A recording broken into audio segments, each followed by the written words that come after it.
자, 테스트 더 푸릅니다. 평소에 빨간펜 준비하시고요. 자, 1번에.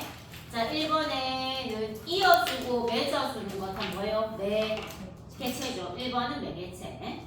그 다음 2번에 시 마지막 줄부터 원래 슬피입니다. 주셔도 돼요. 정한, 한, 다 슬픔. 하나 더 먼저 한 몇 번인데 2번 답은요? 1번 애상. 애상도 슬픔, 한, 정한, 다 슬픔입니다. 2번에 1번. 3번에는 외경감 해되고 경외감 해되고 순서 바꿔야 됩니다. 존경과 두려움, 외경, 경외. 2번은 격정적인 감정. 감정을 절제하지 않고 노출하는 거. 격한 감정, 격정적인. 3번 중요합니다. 감정을 표현하지 않고 바라만 보거든. 무슨적 시선이게 관조적, 관찰. 관조적, 어조, 관조적, 표조. 시에서 오는 겁니다. 그럼 4번 답은 2번이요. 환기는 불러일으키는 것. 5번의 답은 회의는 의심을 품는 거니까 대상에 대한 3번이요. 의심 품는다는 건 대상에 대해서 부정서 들어가는 겁니다. 자, 6번에는 간절히 그리워하고 바라는 거 5번이요. 동경. 7번에도 뭐 향수는 요도 향수도 고향에 대한 간절한 그리움이니까 3번이 낫겠네요. 간절히 원하는 고향을 간절히 그리워하는 거니까 3번. 자, 8번 답은 2번입니다. 한탄하고 후회 한탄. 자, 넘겨서 지난 시간에 2학기 내시는 주로 고전문학, 고전국어 위주니까 일단 특히나 이제 고전 시가에서 계절감을 드러내는 소재 물어봅니다. 일단 봄을 한자로 뭐라는데 춘입니다. 일단 꽃과 관계된 거 하나 빼고는 다 봄인데 꽃이 피는 걸 뭐라 그래? 개화. 지는 거는 낙화입니다. 지조와 절개를 상징하는 이른 봄에 피는 꽃 뭔데요? 매화. 그 다음에 하얀 꽃인데 백꽃이다 뭐게? 미화입니다. 살구꽃은요? 행화까지. 요거 다 봄. 그 다음에 푸른 버들과 향기로운 풀을 녹양, 방, 풀풀, 초, 녹양방초. 얘도 앞으로 자주 보일 거고요. 그 다음 바람 중에서도 따뜻한 봄바람이다. 무슨 풍이요? 어느 쪽이고? 동풍. 북풍하면 겨울이고 동풍이다. 그 다음에 가랑비는 봄비다. 가는비 무슨 우게? 새우요. 간을 새자 비우자. 자, 여름을 한자로 뭐랍니까? 합니다. 자, 여름에 나무가 엄청 성장해서 이파리가 왕성하게 자라서 그늘을 만드네. 무슨 의미게? 녹음하고 수음이요. 나무 수자다. 녹음과 수음하면 여름. 그리고 여름의 화자가 자연 속에 있기 때문에 시원한 바람이 분다. 무슨 풍이게요?凉풍입니다.凉풍. 그다음 여름의 장마를 이제 굳은비라고 하기도 하고. 그 다음에 연꽃의 이파리 연잎. 연잎에 이제 밥을 싸서 도시락처럼 여기다 밥을 싸가지고 자연 경치 강성을 합니다. 자, 가을을 한자로 뭐라고 해요? 추입니다. 이게 추강, 추는 노골적이고 계절 맞고요. 그 다음에 꽃 중에서 하나만 빼냈잖아요. 가을꽃 뭔데요? 국화. 첫 땡땡이 내리는 계절이 가을이에요. 설입니다. 설이 겨울 말고 가을이요. 그 다음에 귀뚜라미가 가을밤에 울거든요. 한자로 뭐라 그러게? 실솔입니다. 실솔. 실솔도 계절 소재입니다. 가을 밤이요. 밤이라는 시간도 알려줍니다. 귀뚜라미. 그 다음에 노란 구름 하면 안 되고 누렇게 익은 별을 빗댄 말이거든. 뭔데요? 황혼. 황혼하면 노란 구름 아니고 가을입니다. 겨울을 한자로 뭐라 그러노? 동. 무다고 얼음과 눈을 뭐라 그래? 얼음과 눈? 빙설. 자, 이건 비유입니다. 눈 덮인 바다와 산양. 옥, 해, 실버, 은, 산. 옥, 해, 은, 산. 하나 다 적을래. 동풍 말고 겨울에는 무슨 풍이 불게요? 북풍도 한번 적어줄까? 봄은 동풍, 여름은凉풍, 겨울은 북풍. 알아두고요. 이제 고전 시가에서 그동안 많이 관습적으로, 그러니까 습관적으로 쓰는 상징의 이미지가 있다고요. 주로 천상계의 자연물을 임금에 빗대지. 뭔데? 해, 별, 달, 마지막 하늘 이런 거. 천상적인 존재를 주로 임금을 상징하는 거고, 이런 해, 별, 달, 하늘 가리는 자연물 뭐가 관심이에요? 구름. 이런 게 관습적 상징입니다. 그 다음에 국어에서는 독서든 문학이든 간에 같은 말 반복하는 동어 반복과 동어 치환 기본이에요. 어차피 주제는 하나이기 때문에 같은 말 반복하거나 아니면은 표현만 바꾸거나 아니면 반대말이 반복될 수도 있지. 대조를 시켜서 강조하게 되겠습니다요. 일단 서리적 표현은 시에서 참 많이 나오는데 서리적 표현은 문장의 형식은 무슨 문으로 종결하는데 의문문으로 해. 근데 원래 의문문은 청자에게 뭐를 요구하지? 답을 요구해요. 근데 얘는 가짜 질문이라서 답을 요구하는 건 아니야. 종류는 두 가지가 있는데 반어적 서리와 영타적 서리가 있는데 반어적 서리는 일단 1번 반어적 서리는 반응법은 되게 안 됩니다. 서리법만 동그라미 쳐야 돼요. 그래서 반어 서리는 알면서 주로 반대로 물어보니까 1번이 제일 많아. 서리법에서 알면서 반대로 물어봐. 그래서 어찌 슬프지 아니한가는 슬프지 않다가 아니고 슬프답니다. 좀 반대로 해석하면 돼요. 그리고 가끔 영탄적 서리법도 있다고. 얘는 둘 다 되게 안 되게 돼요. 영탄법도 되고 감정을 강하게 강조하다 보니까 의문형 어미를 이용한 거거든. 얼마나 아름다운가 이 말은 물어본 게 아닙니다. 아름답다고 감탄한 거지. 그걸 강조하려고 서리 의문문의 형식을 차용한 겁니다. 요거는 이제 반대로 해석하면 안 됩니다. 근데 대체적으로 1번인데 이제 문맥을 보면 알 수가 있다. 자, 그 다음에 이제 문학, 자, 이제 9월 모의고 했을 때도 문학은 보기 먼저 읽어줍니다. 왜냐면 보기에 출제자가 다 적어놨지. 뭐의 근거를? 지문 해석의 근거를 다 적어놨다고. 시라면 상황이나 정서 태도 같은 거 들어가 있고요. 소설이면 인물이나 배경 정보 있다고. 자, 보기 읽은 다음에 까먹으면 안 되고요. 지문을 읽을 때도 보기 내용이 막 떠올리면서 연결하면서 읽어주도록 합니다. 그 다음에 모든 시에는 말하는 이 무슨 자가 있죠?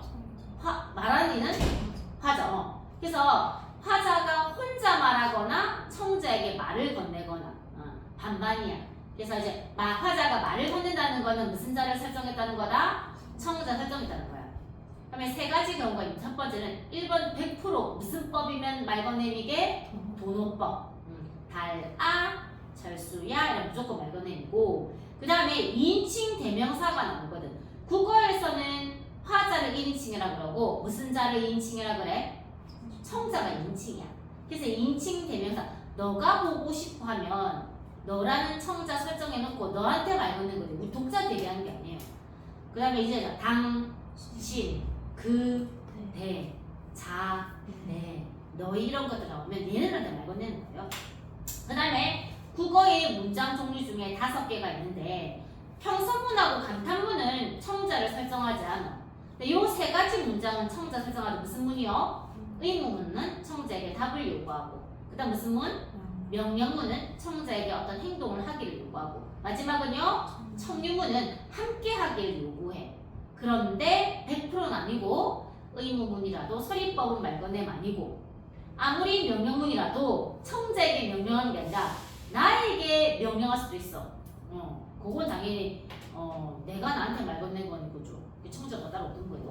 그 다음에 그래 열심히 하자라고 나의 다짐도 안 된다 했습니다. 이제 1, 2, 3번 같은 말 건냄이 있고 그 다음에 시에서 종결 어미가 비읍니다. 뭐 요로 그 다음에 존댓말을 무슨 체랍니까? 병어체라 그러고요. 그럼 시를 읽다 보면 이 사물 자연물을 부러워해.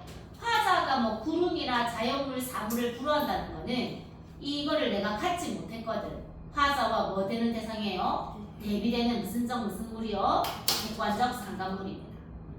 2학기 내시는 거 공통국어 보니까 객관적 상관물 많이 나옵니다. 자, 그다음 확인하면 되고. 그다음에 이제 공감각적 심상은 일단 산적 의미는 감각의 전이가 뭔데? 이동, 감각이 이동하는 거야. 그러면 감각이 이동을 하면 한 감각에서 다른 감각으로 이동하니까 공감각인지 아닌지를 따지려면 첫 번째 감각이 일단 몇 개는 나와야 돼요? 2개는 돼 있어야 되고. 근데 2개 나온다고 무조건 공각 아닙니다. 말이 됨이야 안 됨이야? 안 돼야 돼요. 내려볼게. 금빛 게으른 울음 했을 때 금빛은 감각이 뭔데? 시각이죠. 울음은요? 청각. 이렇게 이제 2개 나와서 우리 공감하면 안 되고 화자가 말하고 싶은 건 금빛이었을까 울음이었을까? 이게 울음으로 시작해. 울음이란 청각을 빛으로 시각으로 이동시키는 거야. 또 말도 안 되잖아. 그래서 공감각이 맞습니다. 공감각 오가 동그라미로. 자, 그 다음에 이제 보조사. 요거 계속 가져가면 좋습니다. 의미를 보충해는 보조사. 요거는 시 해석할 때 도움 되지만 문법 할 때도 보조사, 품사 파트 있거든요. 한글 맞춤법 할 때도. 일단 은는 도만 요소들을 배워줘. 얘네들은 격조사가 아니야. 얘들이 붙는다고 주어가 되고 목적어가 되는 거 아닙니다. 얘들은 주어 목적어 만드는 조사, 격조사가 아니고요. 보충해주는 조사인데 그녀가 국어는 좋아해 이 말은 국어를 좋아해. 를 대신에 은을 넣어서 강조나 대조. 강조나 대조할 때 은은 들어가 있다. 그래서 우리는 시에서 대조, 강조 확인할 수 있고 그녀가 국어도 좋아하면 역시 또는 동일시. 객관적 상관물 할 때도 도 붙은 자연물들 있잖아. 그럼 동일시 대상이니까 객관적 상관물 되거든요. 너만 좋아해 하면 너라고 한 정하는 거야. 나머지 제외시키고.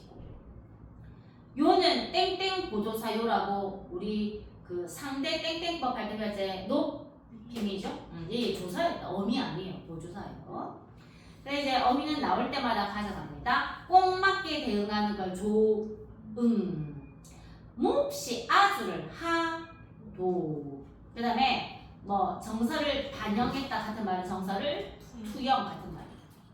고향에 대한 그리움을 의미하는 한자성어입니다. 수구 조심이에요. 그 다음 지난 시간에 거짓말 하면 반어계 역설이게 반어계 속마음과 반대로 거짓말하는 거. 속마음을 숨기는 게 반어다. 말도 안 돼 하면 뭐랬어요? 역설, 논리적 모순이 있어야 돼. 그러면은 가로 1번 두 번째 줄쳐볼래? 외로운 눈부심 줄쳐봐요. 외로운 걸 마이너스로 보면 눈부신 거는 플러스. 동시 존재할 수 없는 모순 관계야. 근데 동시 존재하겠지. 그럼 이거 무슨 법이에요? 역설입니다. 그 다음 봐봐. 가로 1번 봐봐. 두 번째 줄 봐봐. 비료값도 안 나오는 농사라고 지금. 타자 상황 플러스게 마이너스게. 지금 농사해도 지금 비료값도 안 나와. 빚쟁이가 될 지경이야. 그래서 농사는 옆편에게 맡겨두고 마지막 칩니다. 우리는 점점 신명이 난다 주고. 야 비료값도 안 나오는 농사인데 신난다 신나? 진짜 신나겠나? 아니에요. 죽겠다 죽겠어. 예. 그래서 무슨 법인데요? 반어법. 속마음과 반대로 얘기했어요. 자, 이런 문제 넣어주시고요. 자. 고전 시가 숙제 풀이를 다른 말하고 진도 좀 맞춰야 되고 풀이는 다음 주에 하고 숙제는 어때야 되고요. 그 다음에 뭐래 순서상 어휘집 꺼내볼까? 어휘집. 자, 어휘집을 꺼내시고 어휘집 꺼내고 오늘 학을 마치고 숙제 좀 풀이를 문제겠네. 오늘의 어휘집은 몇 쪽이냐면 페이지 11쪽이요. 네, 11쪽. 이제 집을 좀 폈나요? 학원 휴가랑 좀 맞추면 좋은데 휴가가 나세요. 어휘집 펴시고요. 자 일단 첫 번째는 개연성을 이거 독서 파트에서만 오는 게 아니라 소설할 때도 개연성 따지거든요. 개연성 7개. 절대적으로 확실하게 주십니다. 아마 그럴 것이라고 생각되는 성질 주시고 근데 적어라. 그럴듯한이라는 거. 소설이 참 그럴듯하다면 개연성이 있다. 그럴듯한. 하나 더 있음직한. 그럴듯한, 있음직한이 개연성입니다. 우리가 이제 뭐 영화 보고도 개연성이 있다 없다. 너무 황당하고 막 홍맹망하면 개연성이 떨어져서 몰입이 안 되죠. 개연성은 있음직하네. 그럴듯하네 개연성이고. 다음 모순의 한자 모 줄쳐볼래? 자 요거 무기인데 모자게 창모자입니다. 창 적고 수는 무슨 순이게? 고사성어잖아. 방패요. 그게 창장수랑 방패장수가 나란히 물건 팔자죠. 그게 창장수가 이 창은 세상의 모든 뭐를 들을 수 있어. 방패를. 왜 방패장수는 뭐래요? 이 방패는 세상의 모든 뭐를 막을 수 있다? 이 둘의 말이 모순된다, 그치? 네, 이런 게 이제 동시에 존재할 수 없는 거죠, 그렇죠? 모순 관계. 그래서 좋습니다. 끝으로 두 사실이 이치상 어긋나서 서로 맞지 않을 때 모순 관계라고 얘기해. 이런 모순 관계가 시에 나타난다. 그럼 무슨 법이에요? 역설법이 되는 겁니다, 그렇죠? 참고표하고 역설법 적어놓고 말이 안 되는지. 모순 관계는 말이 안 돼. 동시존재할 수 없는 것이니까. 그 다음에 반증은요, 읽어볼게. 어떤 사실이나 주장이 옳지 않은 주제를 적어라. 반대되는 근거를 들어 증명하는 게 반증. 반대되는 근거를 다 들어주는 거야. 그러면 반증하다. 다음 병치되다, 피동형으로 만들었네. 병치되다는 좋습니다. 나란히 놓이다, 나란히 놓이다. 그냥 병치다, 나란히 놓이다. 사건이 병치되어 있다, 나란히 놓이다. 간단하게. 전제를 치면 중요한 전제. 나중에 독서 별개도 1문단에 전제가 들어가 있기 때문에 1문단이 이렇게 잘해야 되는데요. 전제는 미리 깔아주는 거거든. 자, 1번 대가로칩니다. 어떠한 사물이나 현상을 다루기 위해 대가로치고요. 본격적인 게 아니고요. 나중에 본격적인 걸 얘기하기 위해 주십니다. 먼저 내세우는 것 주십니다. 요게 전제예요. 즉 2번 주십니다. 결론의 기초가 되는 판단 주시고, 판단의 생각. 어떤 결론을 내기 위해서 미리 깔아주는 게 전제예요. 전제. 그래서 전제는 독서 지문에서는 1문단에 전제가 많이 나온다고. 그게 있어야지 마지막 문단에서 맞네, 그럴듯하네, 개연성이네가 고개 끄덕일 수 있습니다. 그 다음에 지향하다는요. 야, 지향하다는 얘는 문장이 완성되려면 문장 성분 뭐가 있어야 되겠노? 누가 하겠노? 누가 무엇을 지향하다. 좀 이따 뒷페이지에서 사소를 살수 할 건데, 누가 무엇을 지향하다. 지향하다는 건 추구하다는 거거든. 그러면은 지향하다의 목적은 무조건 플러스게 마이너스게. 그렇지. 요 앞에 나와 플러스. 그래서 지향하다의 목적은 무조건 플러스예요. 플러스. 줄쳐볼까? 솔리어 향하다는 치면 됩니다. 반대말은 앞에 항상 목적어는 지향하다. 의문 하나 차이지. 지향하다. 지향하다는 건 꺼리다. 향하는 게 아니고 꺼리. 완전 반대말이.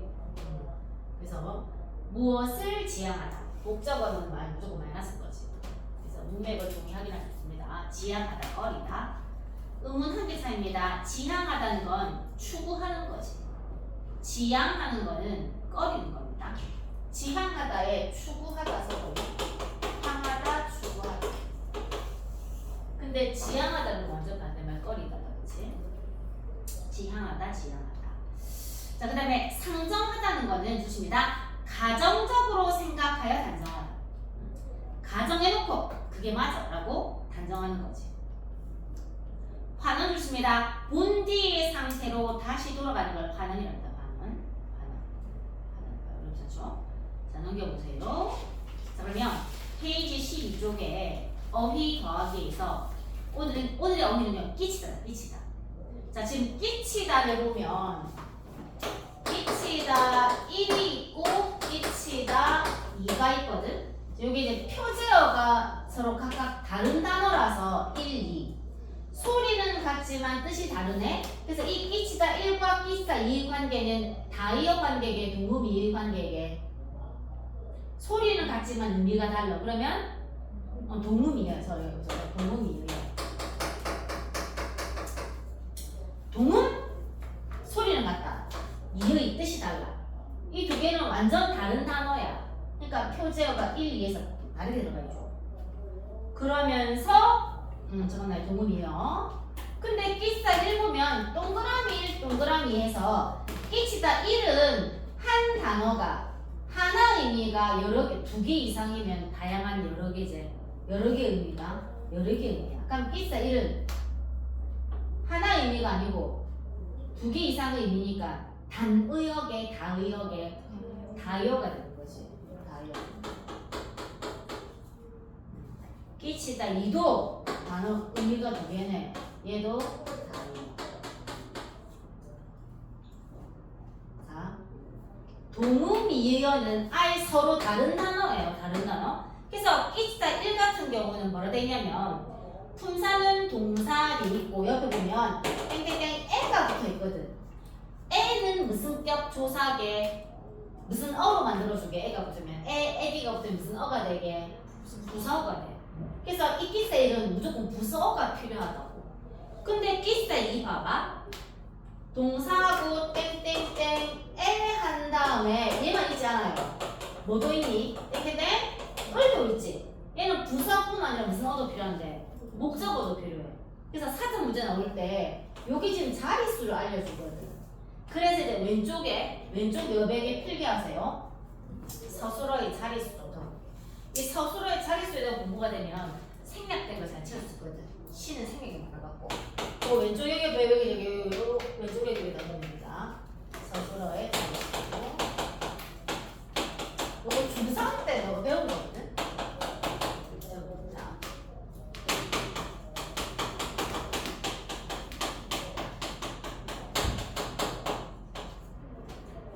문장을 이루기 위해 서술어가 필요하는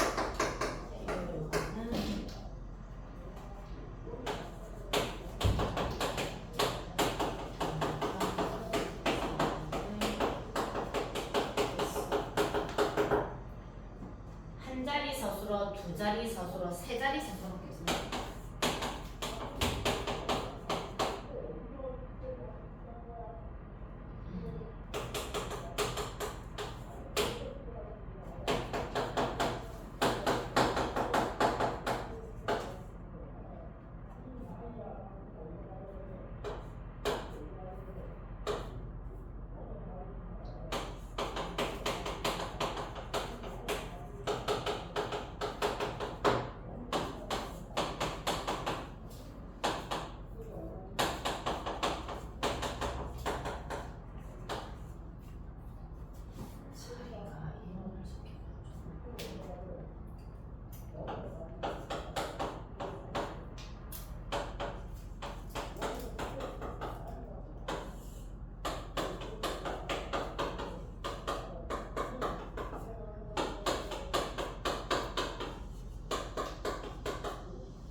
시에서 생각이 많을 때 생각해서 채워보시죠. 이게 할 수 있다 이거죠. 여기 이제 이론이니까 좀 알아보고.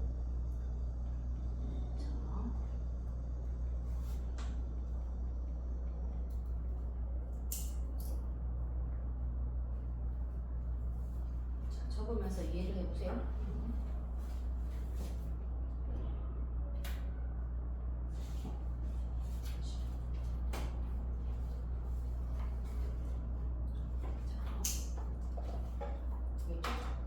서술어의 자리수는 종류는 이제 유형은 세 가지밖에 없거든. 근데 국어 사전 찾아보면 요런 땡땡땡 요런 게 없으면 한 자리 서술어야 돼. 왜냐면 주어는 무조건 필요하거든요. 그래서 주어 한 개만 있으면 되는 게 한 자리 서술어.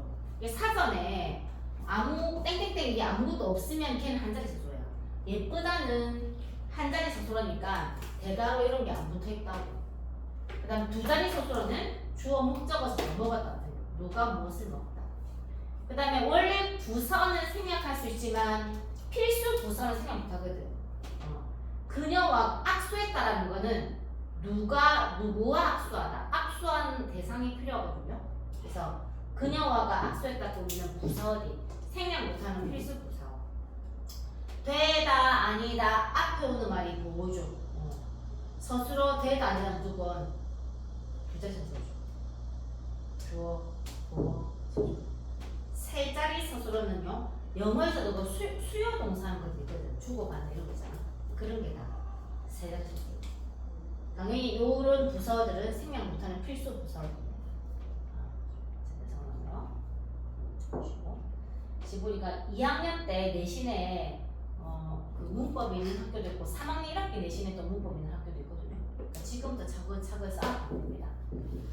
문법 양이 좀 많긴 하지만 문법은 또 학습만 하면 성적 낼 수 있거든요. 반복만 조금 열심히 하시면 이렇게 하는 자, 그래 쇼. 그럼 이 정도 이제 끼시다 1번에는 무엇이 어디에 끼시다. 그럼 1번 봐봐. 다 읽어보세요.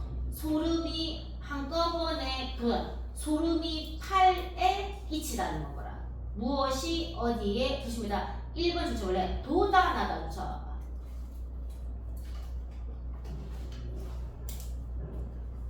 그러니까는 무엇이 어디에 도다나다는 뜻의 끼치다가 있다고. 그러니까 소름이 팔에 도다나다 이런 식이겠죠. 소름이의 대가로 쳐볼래요. 그리고 2번 대가로 칠게. 기운, 냄새, 생각, 느낌 따위가 대가로 치고 좋습니다. 확 밀려들다. 이제 도다나는 게 아니고 확 밀려드는 거. 뭐 비린내가 코에 끼친다. 두 자리 수가 되는 거지. 그 다음에 끼치다는 뭐뭐에 무엇을 끼치다. 즉 1번 주십니다. 대가로 칩니다. 영향, 해, 은혜 따위를 대가로 치고요. 당하거나 있게 하다. 걱정을 끼치다. 내가 엄마에게 걱정을 끼치다 이런 거지. 또는 대가로 치다. 일을 대가로 치고 남기다. 그러니까 끼치다 이런 목적어가 필요 없고요. 끼치다 있는 목적어가 있는 거죠. 그래서 자릿수 보고 뜻이 다르구나 알 수 있습니다. 그러면 밑에 이제 한번 풀어볼래요? 그 오탄데요. 여향이 아니고 영향이지. 끼치다 앞에 영향입니다. 여향이 아니고 영향. 같이 빠졌네요. 자, 그러면은 이제 요거를 보시오.